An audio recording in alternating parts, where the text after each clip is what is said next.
Bueno, yo voy a hacer una pequeña pregunta, digamos. No quiero alargar mucho. Bueno, hemos estado con los tiempos un poquito flexibles, dada que es la primera jornada, ¿no? Quería preguntar a Santiago, me parece súper interesante el trabajo que propone, digamos.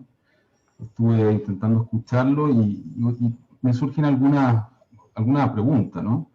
Que tiene que ver también con lo que yo estoy intentando pensar por estos días, ¿no? Que tiene que ver con el problema, digamos, de la filosofía, ¿no? De una práctica filosófica, ¿no? Entonces, eso me remite de inmediato a un problema metodológico, ¿vale? O sea, un poco en esa línea, ¿no? Eh, Tal vez un poco en la línea más bien cartográfica, ¿no es cierto? Dentro de este esquema más deleuziano-guattariano, qué sé yo. Y un poco en relación a lo que tú proponías, ¿no? Mi pregunta tiene que ver con eh, ¿qué es lo que sucede en esa relación, digamos, entre el cuerpo, ¿no? El cuerpo, tú decías esto que hay que ponerle cuerpo, ¿no?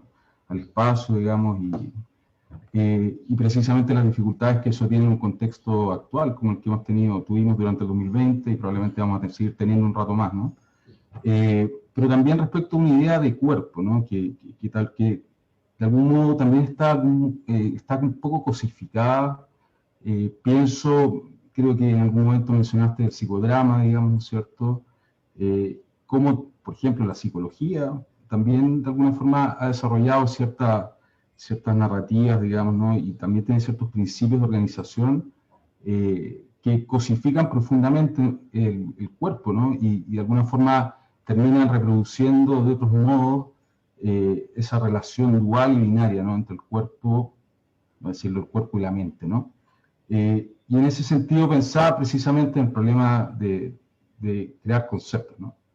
De Guattari, ¿no? Es decir, porque creo que hay una urgencia y un desafío enorme, ¿no? En esta idea de que cómo dejamos, digamos, o cómo habilitamos de alguna forma líneas que permitan hacer emerger este cuerpo sin órganos, ¿no?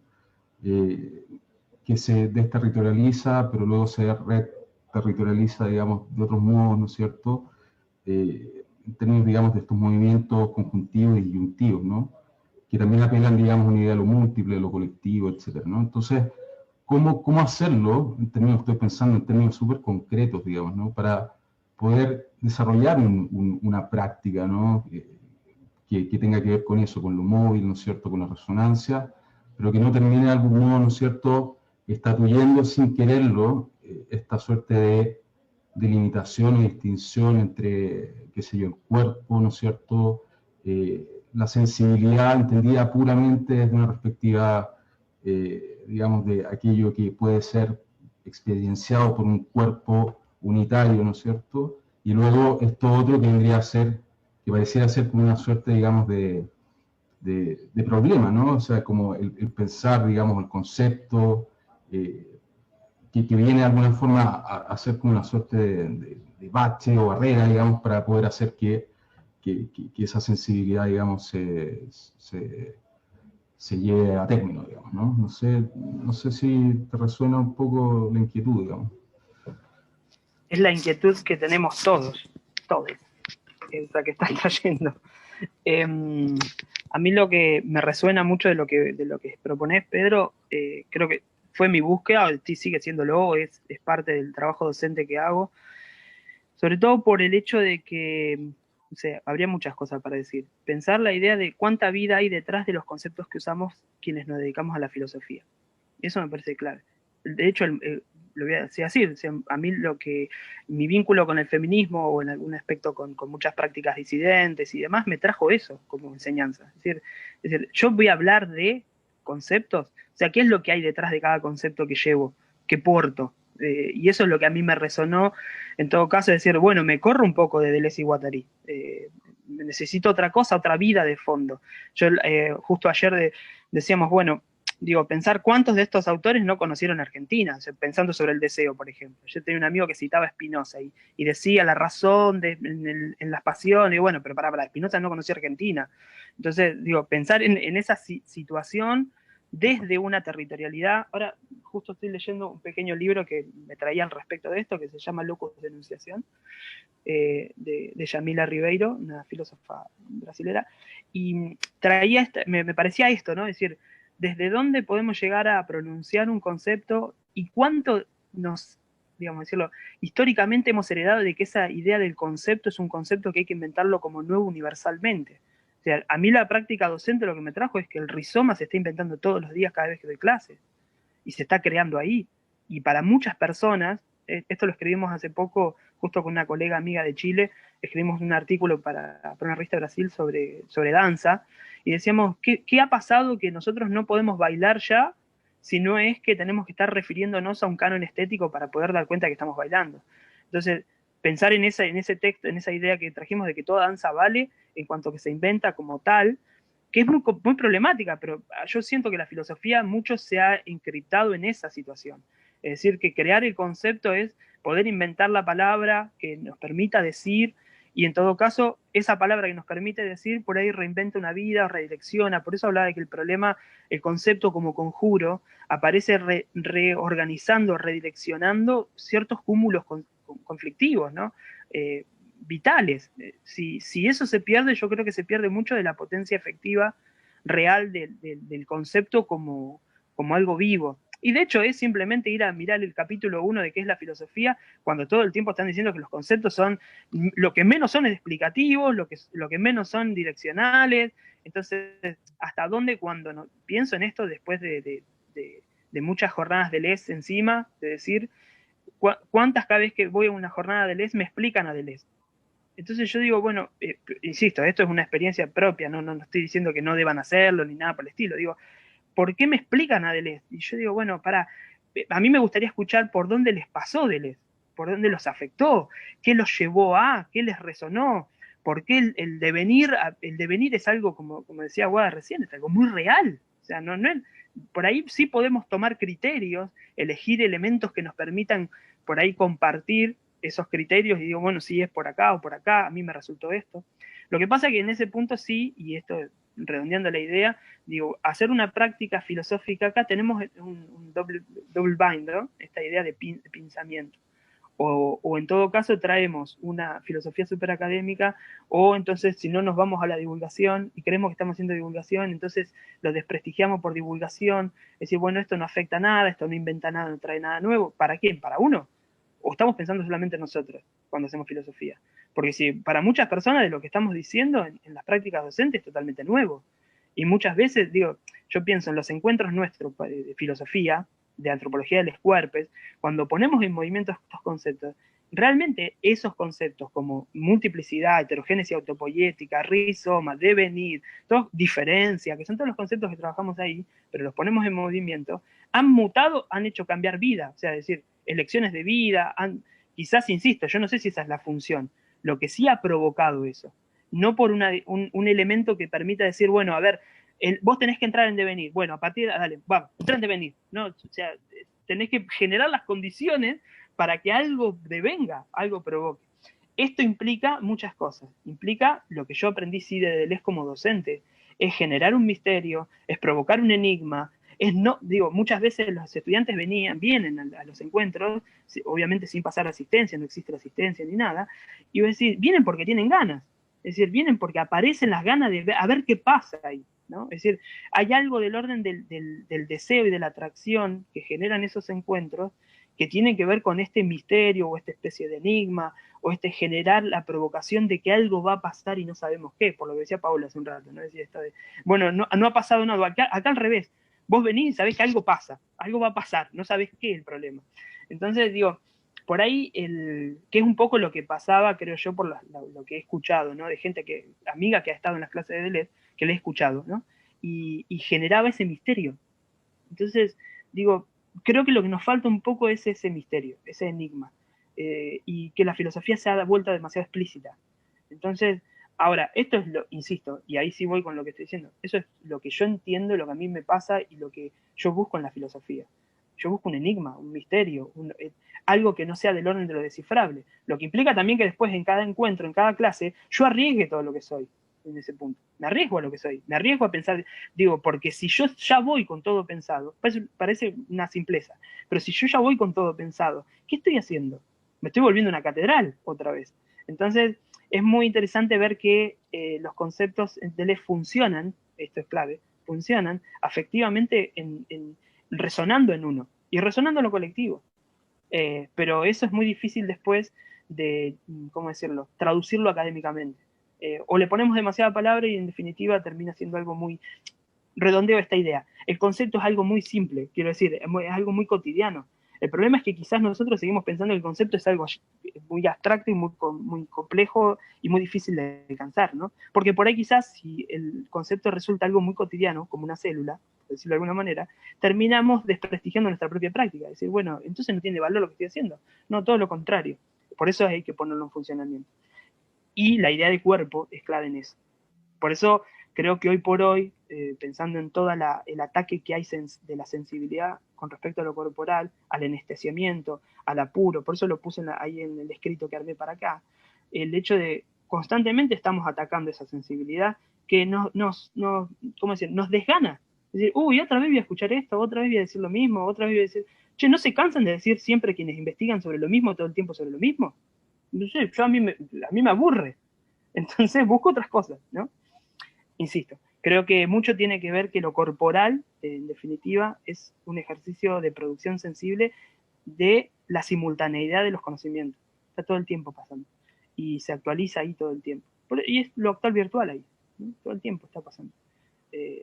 Quizás tenemos que entregar y regalar nuestro prestigio histórico como filósofos de la academia, decir, che, estamos buscando, no sé, qué concepto estamos buscando, pero ponerlo en juego más ahí, sí. Y testearlo en lo que pasa con nuestros cercanos, ¿no? Con la gente que está al lado, cómo le afecta ese concepto. Porque posta que cambian parece, yo pues digo, si lo digo parece que aparece el New Age y esta cosa neoliberal y sinceramente es un bodrio eso. No sé si esa palabra es la propia. Bueno, en fin.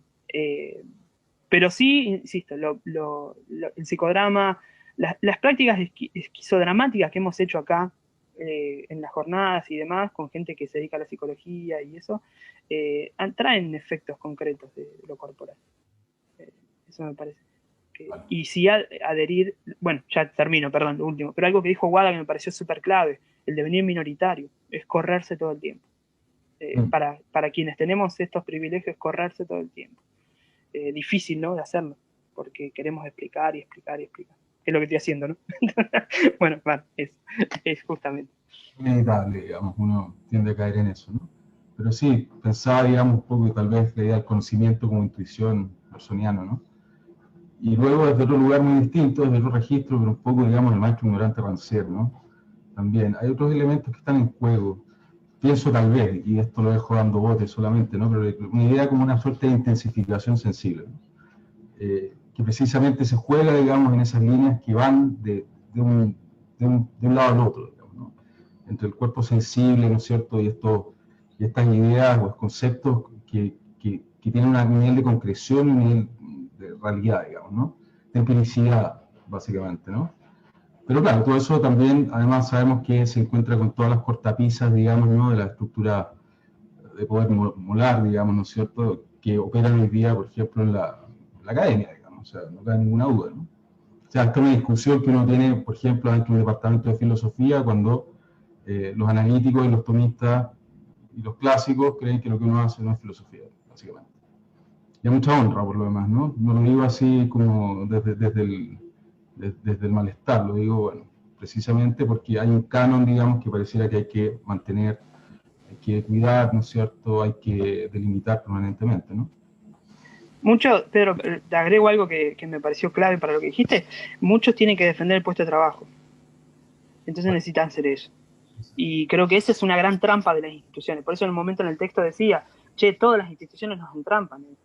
Porque vos tenés que terminar escribiendo algo para mantener el puesto de trabajo. Lo he charlado con mucha gente amiga y realmente siento que es esa potencia creadora que tienen conceptualmente como de gente amante de la filosofía, termina traduciendo en textos que son a mí como, ¿y qué cuerpo hay detrás? ¿Qué vida hay detrás? no por reclamarle, no sé si se entiende, no es por reclamo, sino por, me entristece ver gente que tiene potencia creadora para un montón de cosas y termina escribiendo o trabajando en algo que los satura, que los demuele. Bueno, justo ahí charlamos con Patricia un poco, ¿no? Pero digo, pensar, realmente nos estamos aniquilando desde ese lado.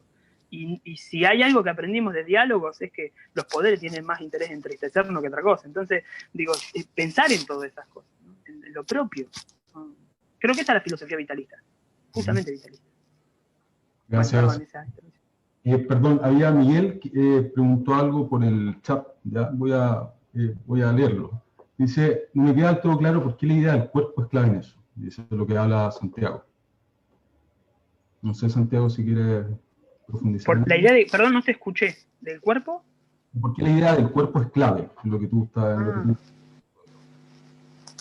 Digo, pensando en los trabajos que he estado haciendo justamente de investigación en educación, desde la práctica performática, es que el modo de comprensión de la corporalidad es lo que trae un registro de lo simultáneo en los saberes, que está muy lejos de un poco lo que decías vos, esto, de la intuición, de los saberes simultáneos, de cómo el cuerpo comprende.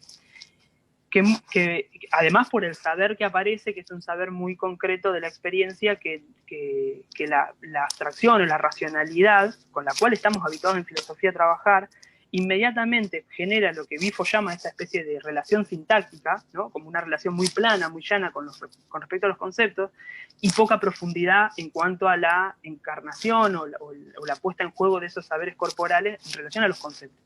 Entonces, digo, si hay algo que en algún punto seguimos siendo cartesianos, es que muchas veces las discusiones en filosofía aparecen en un plano súper lógico de la discusión. Entonces, ponerle cuerpo implica tener la humildad de dar cuenta de que hay una vida detrás de cada palabra. Y que eso me parece que es clave como aprendizaje corporante, al respecto de por qué muchas veces a mí me ha pasado, yo entre comillas investigo, no sé, trabajo, me gusta, los uso, las prácticas performáticas, yo he visto un montón de procedimientos estéticos, artísticos y técnicos con respecto a muchas performances, y vos ves que las performances son iguales, pero a mí no me interesa que la performance sea igual. Me importa la vida que está detrás que porta esa performance. Entonces, ese ejercicio de singularidad y de intensidad que trae un ejercicio performático, a mí me enseña otra cosa, que el cuerpo aprende todo el tiempo todas las cosas, ¿no? Esto es algo que hemos dicho en algunos encuentros en las clases. Es decir, dar cuenta que estamos aprendiendo todo el tiempo. Ahora, si nosotros seguimos creyendo que el saber es acumulativo, progresivo y evolutivo, como creemos que a veces entendemos dentro de la filosofía, de que, bueno, ahora aparece lo nuevo y aparece un nuevo concepto, bueno, en realidad ahí es donde el cuerpo aparece como un reservorio vital conceptual, que es lo que estaba tratando de proponerles ahí, ¿no? El hecho de que el rizoma lo podemos explicar de mil maneras. A mí los estudiantes me lo han explicado de millones de maneras y yo feliz porque siempre apareció una dimensión nueva. Entonces, si entendemos que las multiplicidades mutan por dimensiones variables, que es lo que dice en la página 256 de Mil Mesetas, en la edición del 2010 acá en Argentina, que es lo que citamos acá hace un ratito, es decir, entendemos que esa mutación está haciendo cambiar la idea de rizoma. Insisto, por eso el cuerpo en ese sentido comprende de otra manera, intuitivamente, deseantemente. Las luchas sociales, las luchas políticas, no las podríamos entender sino. Por eso, digo, hay un valor ahí en el movimiento, en la sensibilidad, en las artes y en la lucha política, que creo que, digo, no hay otro registro más que eso, ¿no? Pienso hoy por hoy, gente acá en Chile, digo, el valor de las luchas que están teniendo en Chile es muy potente, con la complejidad que tiene, pero está puesto el cuerpo, ¿no? Entonces, digo, ahí hay un saber diferente de lo que nosotros podemos llegar a decir al respecto de lo que es la lucha en Chile desde Argentina o de lo que puede llegar a pasar en Bolivia. Entonces, en ese punto me parece que hay un reservorio conceptual de lo corporal, de lo singular y de lo vivencial, en ese sentido, ¿no? De la complejidad que trae ese respaldo sensible, que al concepto le aporta una singularidad que no se lo da la abstracción. Eso es clave. Y ese es el trabajo, entre comillas, pedagógico, filosófico, ¿no? Es decir, dar potencia vital a los conceptos. Dar significa, entre comillas, generar las condiciones de un devenir sobre el concepto.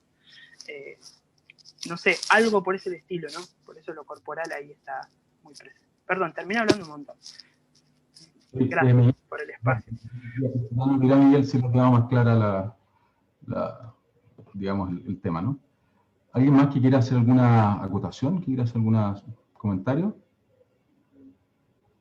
Bueno, y Miguel, no sé si Sí, dice que sí, que ahora sí, todo bien. Gracias, Santiago. ¿Alguien más para empezar tal vez a cerrar ya el encuentro? ¿No estamos un poco pasados con el tiempo? Considerando que a las 3 volvemos. Cristóbal, Patricio, ¿quieren hacer algún comentario? Uno muy breve solamente, que recordé a De Sutter con su trabajo sobre la pop filosofía, que es un problema bastante complejo, eh, sobre todo deshacernos de,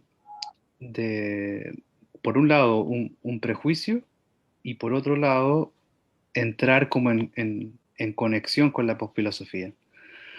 Y eso me vino a la cabeza pensando cuando Deleuze y Guattari dicen que el antiedipo es para niños de 15 años. Y uno dice, desde su posición de saber, pero ¿cómo? Esto es incomprensible, después de haber estudiado 15 años filosofía, todavía no entiendo una palabra.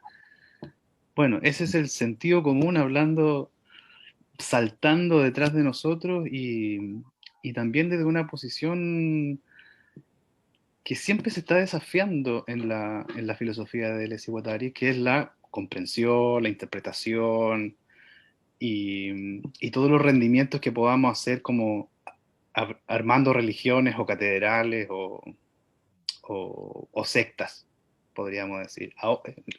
Muy típico. Hoy les vamos a explicar qué es un agenciamiento. Y luego pensaba también en, claro, de Suter a mí me gustó mucho el libro de la posfilosofía porque es muy tranquilo y se va como armando poquito a poco a medida que avanza la escritura. Y ahí está el problema nuevamente de la intensidad de si algo pasa o no. A propósito de lo que se veía discutida a propósito de Mayo 68 no ha ocurrido, que mencionaba Pablo y todo.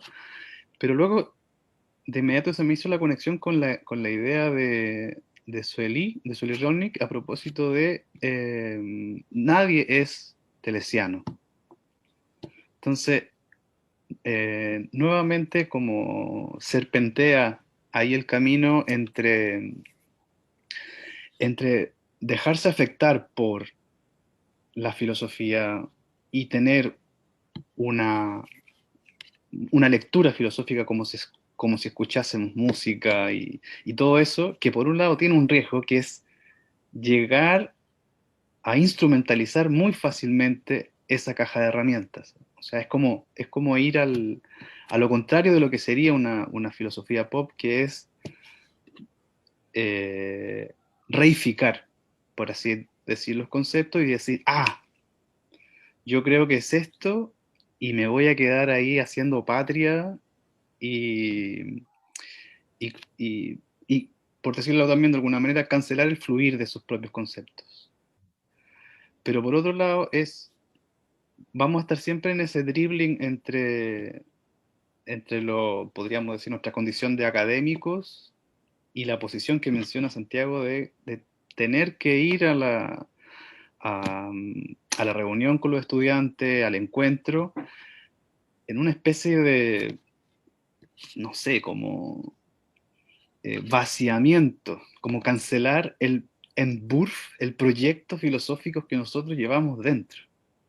Esa condición en la que fuimos formados y que es mucho más que un ejercicio especulativo, o es mucho más que un ejercicio reflexivo. Sí, voy a dejar de ser ese profesor dogmático.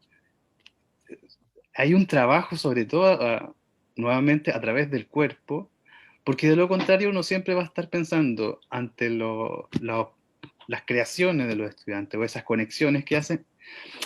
Mira, este o esta o este andan perdidos, pero me gusta su forma de pensar, porque todavía ahí nuevamente está